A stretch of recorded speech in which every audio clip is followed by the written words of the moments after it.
Dahil magkakasunod ang habulan, putukan, sagutan, iyakan at personalan, binansagan ng Senate Flicks ng ilang netizen ang mga nangyayari sa Senado. Para sa ilang political analyst, hindi yan maganda sa imahe ng demokrasya. May unang balita si Sandra Aguinaldo. Why are we railroading this process, Mr. President? You're gonna just ram down our throat something that numbers can dictate. I move that we divide the House. Isa na ito marahil sa pinakamainit na mga tagpo sa kasaysayan ng Senado. Ang mainit na debateng nag-ugat sa mosyon sa pag-amyenda sa rules para payagan na makaboto online ang isang senador kung hindi siya makadalo ng pisikal sa sesyon.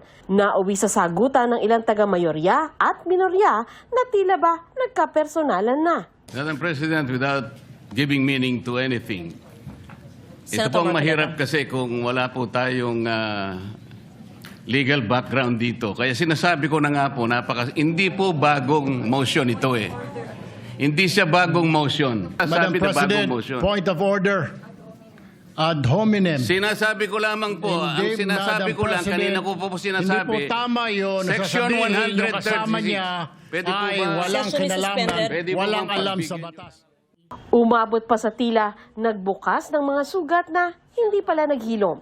Yan ay nang emosyonal na balikan ni Senate President Pro Tempore Loren Legarda kay Senador Kiko Pangilinan ang kanyang karanasan ng canvassing ng 2004 presidential elections. Si Pangilinan ang co-chair ng National Board of Canvassers noon nang questionin ni Legarda ang resulta ng botohan. Are we now curtailing my right to speak, Mr. President? Please know that I would never curtail your right to speak.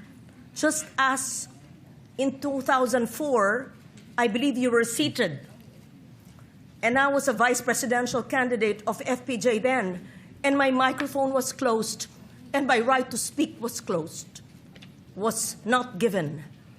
I remember that time now, and the word noted was said to me. Can be discussed. Pero bago ang walkout ng minorya noong Martes, nauna nang nagkagirian si Pangilinan at Senador Robin Padilla dahil sa kanya umunong pagtaas ng boses. Paano natin pag-uusapan yung ibang... And for the record, Mr. President, I still have the floor. Ako ba natakot? Ako nang takot sa iyo. Ikaw nga naninigaw. Ikaw naninigaw, ako nanakot.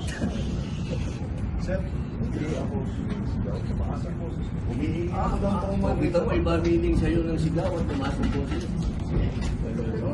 Okay ba yun? At matapos ang putukan sa Senado, lumutang din ang samaan ng loob. Some of you I've known for 20 years, 10 years, and I didn't even hear any of you say, kamusta na kayo dyan? Napakasakit mo sa akin. Sobrang sakit.